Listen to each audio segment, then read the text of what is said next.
দেখি দেখি তোমার মুখটা একটু ভালো করে দেখি। ইস কি কালো না গায়ের রংটা। কালকে মনে হয় মেকআপ করেছিল। ইস বাবা, আসল গায়ের রং কালোই। কি গো, কি বৌমা এনেছো তুমি? গায়ের রং কালো কিছি। আর তোমার হাতটা এত সরু কে দিয়েছে গো তোমার হাতটা?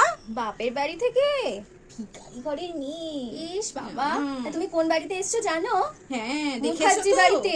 দেখেছো তো ওদের কি কি আছে? বাবা, আর কি কি নিয়ে এসেছো বাড়ির থেকে? গয়নাগাটির তো এই ছিঁড়ি, আর টিভি ফ্রিজ এইসব কিছু এনেছো নাকি? দেয়নি।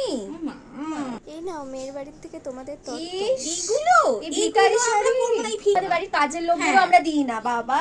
আর তোমাদের বাড়ির বিয়েতে তো গেলাম, যা খাবার দাবার এত খারাপ, ফিশ ফ্রাইটা পুরো আর কাঁচা। আইটেম গুলো ভালো ছিল না, একদম ভালো ছিল কালকে না। আমাদের বাড়ি দেখবে কত কিরকম আইটেম item? হয়। তোমার বউ তো খুব ভালোই হয়েছে, খুব বড় মিষ্টি খোকা। বউ। হ্যাঁ খুব হাসি সুন্দর মুখে দেখতে। আমাদের সঙ্গে কথা বলছে, হ্যাঁ। আর দেখতেও ভারী মিষ্টি।